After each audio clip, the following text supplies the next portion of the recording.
Good morning dear student. आशा है आप लोगों ने बहुत अच्छे से पेपर दिया होगा और आप लोगों ने एंजॉय भी किया होगा अपना पेपर। और मैं ये भी आशा करती हूँ बच्चों कि आप लोगों ने अपने संस्कृत का पेपर बहुत ऑनेस्टी से दिया होगा। बच्चों, आप लोगों को पता भी है कि संस्कृत हमारी भाषाओं की जननी है। और चलिए, फर्स्ट टर्म में आपका पेपर नहीं हुआ था, सेकेंड टर्म में हुआ। I hope all of you enjoy your question paper also. चलिए, अब हम थर्ड टर्म की तैयारी करते हैं और थर्ड टर्म में सबसे पहला चैप्टर है हमारा पाठ 7 रम्या रामायणी कथा। बच्चों, एक बात बहुत ध्यान दीजिएगा कि अब आप लोगों को बहुत ध्यान से पढ़ना है और बहुत ही अच्छे से इसका एक्सप्लेनेशन समझना है। क्वेश्चन पेपर मैं आपको सेंड करूंगी, क्वेश्चन आंसर मैं आपको सेंड करूंगी और फिर आप लोगों को अपनी कॉपी भी स्कूल में ला करके चेक करवानी होगी। सो चलिए, आइए हम लोग पाठ 7 रम्या रामायणी कथा का अनुवाद देखते हैं। चलिए बच्चों, अब हम पढ़ते हैं सप्तमः पाठा। पाठ 7, सप्तम का अर्थ होता है 7। रम्या रामायणी कथा। रम्या यानी कि बहुत ही अच्छी रामायण की कथा।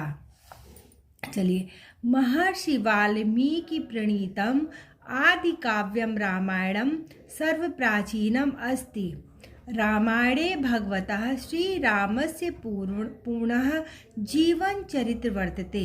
चलिए अर्थ समझते हैं। महर्षि वाल्मीकि प्रणीत आदि काव्य, महर्षि वाल्मीकि द्वारा लिखित आदि काव्य रामायण सबसे प्राचीन है। सर्व प्राचीनम अस्ति, सबसे प्राचीन है।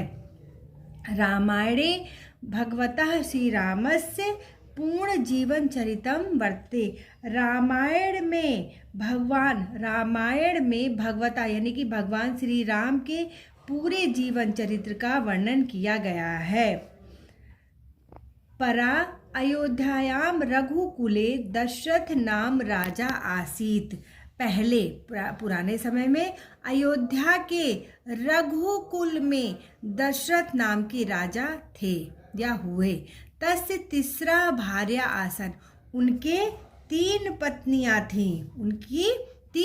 थीं। ये बच्चों आप लोगों को सबको पता है। आप लोगों ने लॉकडाउन में भी रामायण देखा होगा तो आप लोगों को पता भी है कि दशरथ जी के 3 पत्नियां थीं।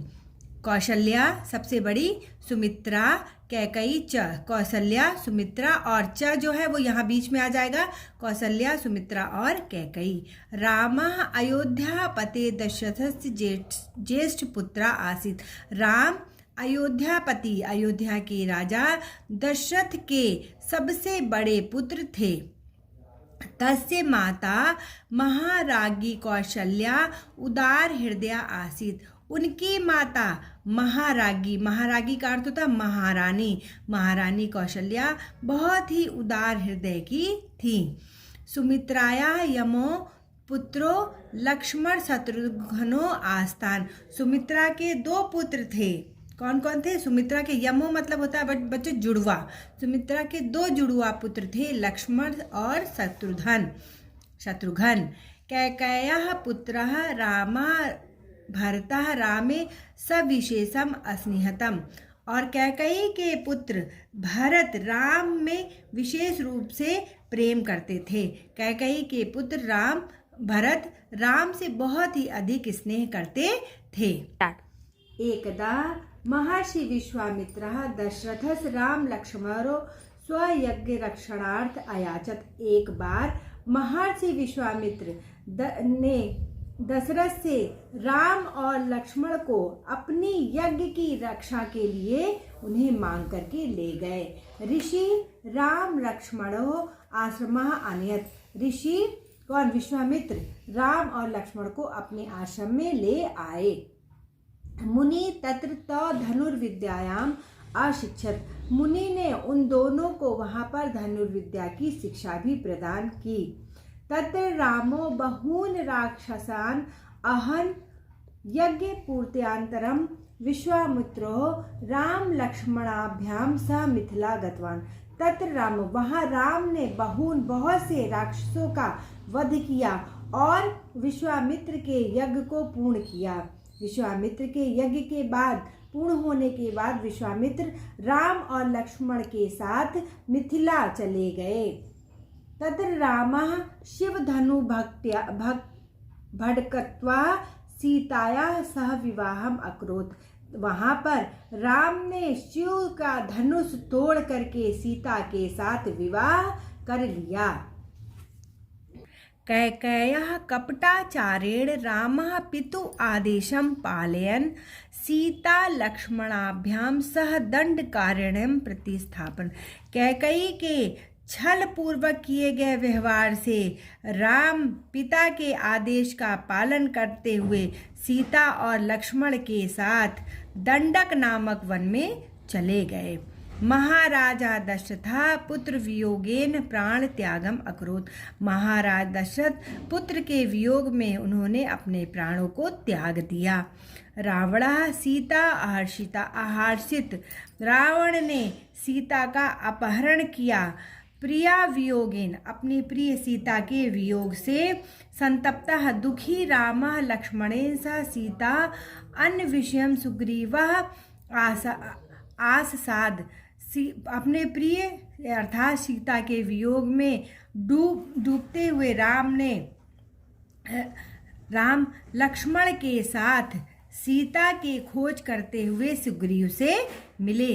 राम सुग्रीवो मैत्री मुपैतागतो। राम और सुग्रीव की मित्रता हो गई।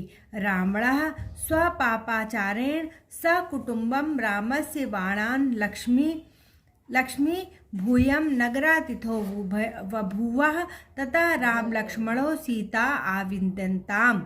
रावण अपने बुरे व्यवहार के कारण पूरे परिवार सहित राम के बाणों के द्वारा मारा गया और इस तरह से उसका अंत हो गया। रामः बभूव तत् राम लक्ष्मणो सीता अविदान्त। और तब राम ने लक्ष्मण के साथ सीता को प्राप्त किया। तब राम ने लक्ष्मण की सहायता, राम और लक्ष्मण दोनों लोगों ने युद्ध किया था और उसके बाद से रावण का वध करके उन्होंने सीता को प्राप्त किया। रामः लंकायाः राज्ये विभीषणम् अभिषिक्ताम्। राम ने लंका का राज्य विभीषण को दे करके उनका राज्याभिषेक कर दिया, उनको प्रतिष्ठित कर दिया। अथ ते त्रया पुष्पक विमानम आरुह्यम अयोध्याया प्रतिगच्छन्। और तब वे तीनों यानी त्रया का अर्थ होता तीनों, तब वे तीनों पुष्पक विमान में बैठ करके अयोध्या की ओर चल दिए और अयोध्या वापस आ गए। तत्र पुनः रामः राज्यं प्राप्तम। और तब फिर राम ने पुनः राज्य को प्राप्त, अयोध्या राज्य को प्राप्त कर लिया। रामस्य राज्ये सर्वे जना सुखिना प्रसन्ना च आसन। राम के राज्य में सभी लोग सुखी और प्रसन्न थे। अतएव रामायणम नाम महान आदि काव्यम सर्वदृष्ट्या अलौकिकम अद्भुत तेन किच कविनाम सुंदरम उत्तम। अतः रामायण जो है वो रामायण का नाम महान आदि काव्य आदि दृष्टि से अलौकिक भी हो। केनचित किसी कवि ने बहुत ही सुंदर शब्दों में कहा है, सदूषणानि निर्दोषः सखरापि सुकोमलः नमस्तस्मै कृतायेन रम्या रामायणी कथा। दोष युक्त होते हुए भी, कठोर होते हुए भी यह सुकोमल, दोष युक्त होते हुए भी यह निर्दोष है और कठोर होते हुए भी यह सुकोमल है। नमस्तस्मै कृतायेन, मैं आज नमस्कार करता हूँ ऐसे व्यक्ति को जिन्होंने मनोहारी यह कथा लिखी है, रम्या रामायणी कथा, अर्थात वाल्मीकि जी को मैं नमस्कार करता हूँ जिन्होंने रामायण नाम का महाग्रंथ लिखा और हम सभी को राम के सद्गुणों के बारे में परिचित करवाया। सो स्टूडेंट्स, ये चैप्टर आप लोगों का एक्सप्लेनेशन कंप्लीट हो गया है और आशा करती हूँ कि आप इसको बहुत ही अच्छे से सुनेंगे। चलिए अब आप लोग इसका वर्ड मीनिंग लिख लीजिएगा और एक्सप्लेनेशन क्वेश्चन आंसर मैं बहुत ही जल्द सेंड कर दूंगी। Thank you.